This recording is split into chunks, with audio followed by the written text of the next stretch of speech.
Motion in your step. Motivation in your heart.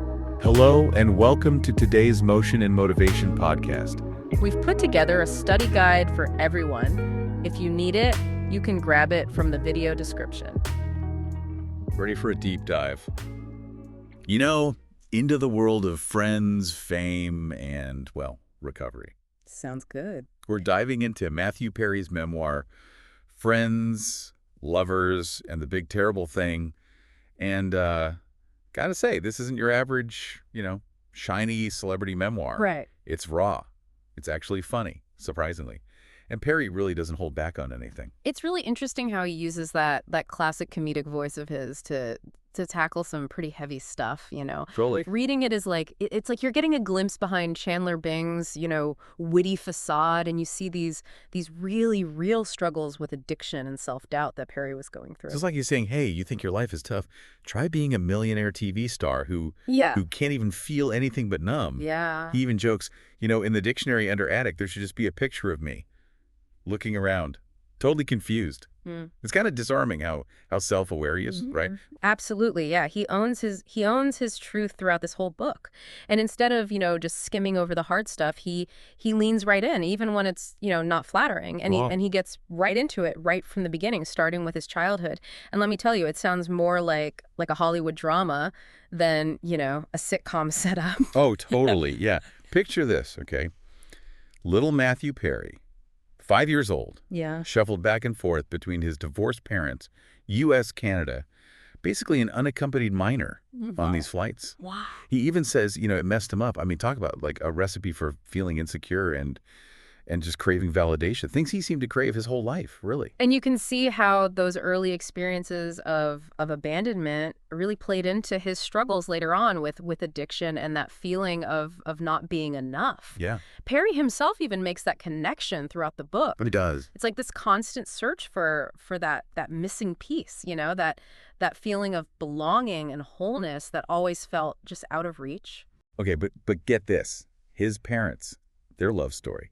Sounds like something out of a movie. Really? So his dad, John Bennett Perry, he was a singer. Yeah. Part of this group called, get this, the Serendipity Singers. Oh, wow. And he meets Perry's mom, Suzanne, former Miss Canadian University Snow Queen, during a blizzard.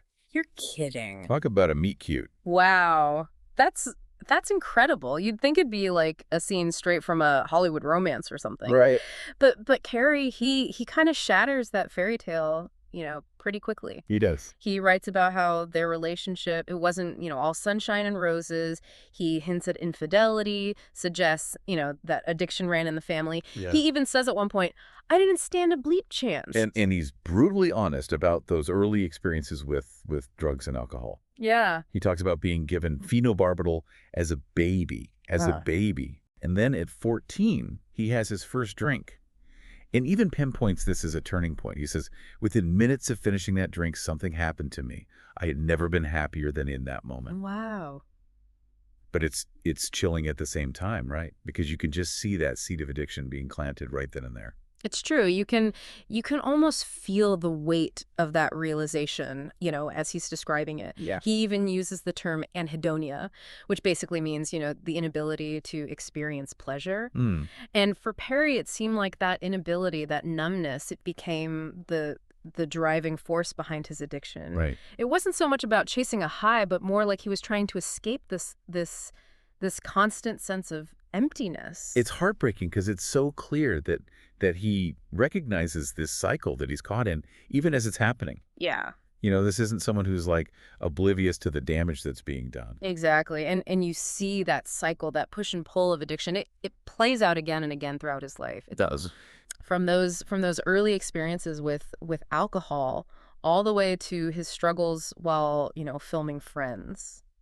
Which is kind of mind-blowing when you think about it, right? Yeah. Here he is, this young guy, on the biggest sitcom in the world, living what seems like a charmed life, really. Mm-hmm. Millions of people adore him as Chandler Bing, but behind that, that iconic sarcastic smile, right, he was fighting this very real, very serious battle with addiction. And that juxtaposition, I think, it really highlights how insidious addiction can be. It doesn't discriminate. It doesn't Doesn't care about your fame or your fortune, or your laugh track, for that matter. No.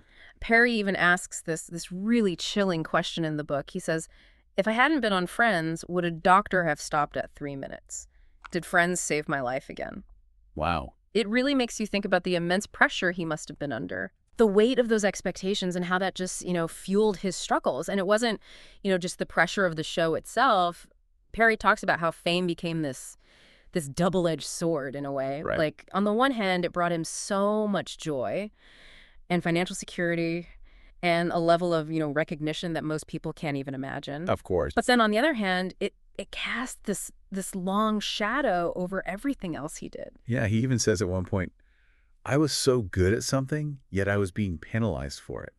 Like being Chandler Bing, it was this amazing gift, but it was also this weight he couldn't seem to shake off. Yeah, you can see how that would be so frustrating. Totally. Imagine pouring your heart and soul into a role, achieving this massive success, but then constantly being reminded that you're that guy from Friends. It gotta be tough. It makes you think about, the challenge of breaking free from typecasting and that pressure to prove yourself beyond, one iconic role. For sure. And it's not like he didn't try. Yeah. He talks about doing movies and other projects during those Friends years. Right. But there's always this sense that, they never really lived up to the hype. Right. It's like that feeling of not enough. It followed him even to the heights of Hollywood success. It's almost kind of sad, really. He mentions his friendship with Craig Bierko, who had also auditioned for Chandler. Oh, wow. And they were close, but after Perry got the part, their friendship just kind of fizzled. I can't even imagine the guilt and all those emotions that come with that, right? Yeah. Like, yes, you achieved this huge dream, but was it at the expense of a genuine friendship? Yeah. Right. It speaks to those sacrifices, those unseen costs that come with ambition and success. Absolutely. And there's the whole Julia Roberts thing. Oh, yeah. He was totally smitten with her, sending her faxes. Faxes. Filled with poems and trivia questions. Who knew, right? Chandler Bing, a romantic. That's amazing. I love it. It's very, very retro. And the craziest part is it worked. It did. They ended up dating, even though Perry was convinced the entire time that she'd eventually just dump him, because he wasn't enough. Of course. Which again circles back to that core insecurity, right? Exactly. Like we keep bumping into it. And that fear, that deep-seated belief that he wasn't worthy of love, of happiness. Yeah. It led him to sabotage these relationships, even really promising ones. It's true. It's like he was almost afraid to let himself be truly happy, truly vulnerable. Yeah. So throughout the book, he's really open about the toll this all took on him. Yeah. He doesn't shy away from those nitty-gritty details of his addiction, the relapses, rehab. It's pretty raw. And I think what's really important about how he shares all this is that he really emphasizes that cyclical nature of addiction. It's not this straight line to recovery. Right. It's this winding, often frustrating path with setbacks and triumphs along the way. Oh, right. Each relapse, as difficult as it was, it became this opportunity for him to learn, to grow, and hopefully get a little bit closer to understanding, the root of his struggles. He talks about being in and out of rehab so many times. Yeah. Even having a grand mal seizure during one stay. Wow. I mean, it just makes you realize how serious this addiction was. Yeah. And the incredible strength it took for him to just keep picking himself back up. And he really doesn't sugarcoat it either. He describes the physical and emotional agony of withdrawal, the crushing weight of shame, of hopelessness. He even talks about relapsing while in rehab. Wow. Which just goes to show how powerful addiction can be. It's insidious. It is. And it's a good reminder that recovery isn't just about, willpower. It's a very complex process. It often requires professional help, support systems, and a lot of self-compassion. For sure. He went through absolute hell and back multiple times. He did. There's this one part where he describes this near-death experience after his colon burst. because of opioid abuse. Oh my gosh. He had to have 14 surgeries from that. That's terrifying. Ew. And it really underscores just how high the stakes can get. Yeah. It's not just a personal struggle, you know? Yeah. Addiction, it has these ripple effects. It impacts everyone around you. But even in those really dark moments, Perry's resilience, it really shines through. Yeah. He never gave up on himself, even when it felt like his body was giving up on him. It's true. And he's also really honest about, the way people enabled his behavior. Yeah. Especially in Hollywood. Right? He talks about how his fame, his fortune, it often shielded him from facing those real consequences. Yeah. At least for a while. It's a tough truth, but it's an important one. It is. It reminds us that power dynamics can be really, really insidious, You're totally. Even when people have the best intentions. Right. Sometimes even trying to help someone can backfire if it prevents them from truly taking responsibility for their own actions. It's true. It's like his celebrity, it was this protective bubble for a while. Yeah. But eventually even that couldn't protect him from the pain, the isolation that addiction brings. Exactly. And addiction doesn't, it doesn't play favorites. No. It doesn't care about your status. It doesn't care about your wealth or your fame. Nope. It'll take you down regardless.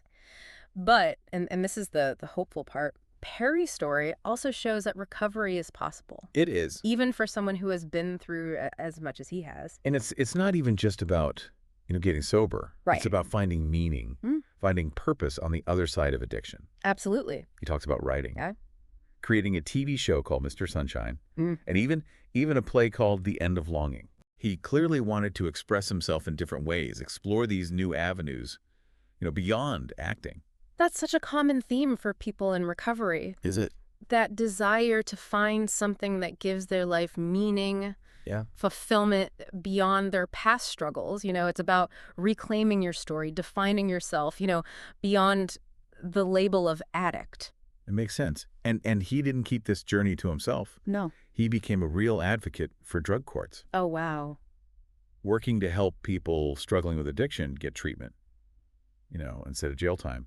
He seemed to really want to use his platform to make a difference. Yeah. To help others who were battling those same demons he faced. And that willingness to share his story, to be so vulnerable, so honest about his struggles, it's incredibly powerful. It is. It helps to chip away at that stigma surrounding addiction and mental health, It does. And by advocating for drug courts, he's not just talking the talk. He's walking the walk. He's actively working to change the system and create a more compassionate and more effective way of dealing with addiction. It's like through it all, it's like Perry's on this quest, Yeah. This constant quest for self-discovery. He even talks about his journey as this process of discovering, uncovering, and discarding. Almost like he was peeling back these layers of himself, trying to make sense of everything. You really get that sense from the book, that searching, that yearning for something more. Totally. He even describes this really poignant moment. He's in rehab and he's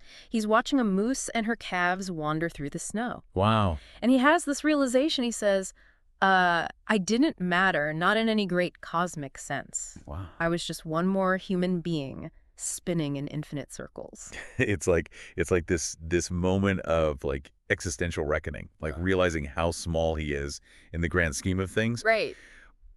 But here's the thing, though. It's not depressing, No. It's actually kind of freeing in a way. Exactly. It allows him to let go of that need, the need to be anyone other than himself, Right. It's about accepting his place in the universe. Yeah. With all its messiness, imperfections, and everything. Totally. And it's not like he loses that sense of humor through all of this either. Right. He talks about finding comfort in art. He becomes like a bit of a collector, especially when it comes to artists like Banksy. He even jokes that, if there was a fire, the first thing he'd grab is this Banksy painting. Oh, wow. I love that. It's those little flashes of humor that just make his story so relatable. Yeah. Even when he's dealing with these incredibly heavy, complex issues, he never loses that ability to laugh at himself. It's true. To find the absurdity in it all. And it is that humor, that self-awareness that really helps him connect with people. Absolutely. On such a deep level, right? Right. He doesn't shy away from his mistakes or insecurities. Like, he talks about struggling with the decision to use Suboxone, which is, a medication that helps with those opioid cravings. Yeah. But some people told him, taking that meant he wasn't truly sober. It's tough because it's a really honest and nuanced look at the complexities of addiction and recovery. Yeah. There's no right answer. Yeah. There's no one-size-fits-all solution. What works for one person might not work for another. For sure. And sometimes even the medications that can be lifesavers, they come with their own baggage, their own stigma. It's true. And Perry doesn't shy away from any of that. No, he doesn't. He's just putting it all out there, the good, the bad, and the messy truth. And I think that's really why his story resonates so strongly with people. Yeah. It's a reminder that even those who seem to have it all, the fame, the fortune, the talent, can still be struggling with their own demons. Totally. And it reminds us that addiction doesn't discriminate, and recovery, it's a journey. Yeah. It's not a destination. He wraps up the memoir with this beautiful image, actually, of watching the ocean, finding this solace in its vastness, its power. It's a fitting metaphor for his journey, I think. Yeah. It speaks to that idea that even in the middle of all the chaos, the storms of life, even when we feel lost and just overwhelmed, there's a sense of peace and serenity to be found. Yeah, if we can just surrender to the moment. Exactly. And it's a good reminder, I think, that we're all just a small part of something so much bigger than ourselves. We are. And sometimes, letting go of that need to control everything, it's the most freeing feeling in the world. It really is. So what does this all mean, right, for everyone listening? I think Perry's story, it reminds us that it's okay to be vulnerable, to acknowledge our struggles. Yeah. And to seek help when we need it. And it's also about challenging that stigma surrounding addiction, mental health, having these open and honest conversations, recognizing that recovery, it is possible. It is. Even when the road ahead seems long and uncertain. It's such a powerful message. And one that I think we can all learn from. Perry's story, it's really a testament to the resilience of the human spirit. It is. The power of being vulnerable. Yeah. And the importance of finding meaning and purpose. Absolutely. Beyond our struggles. Beyond the struggle. It's a reminder that even in those really dark times, there's always hope for healing, for growth, and a much brighter tomorrow. If you enjoyed this video, don't forget to hit the like button and subscribe. That way you won't miss any of our updates. Also, if you think this video could help others, please share it with them. Thanks for watching and for your support.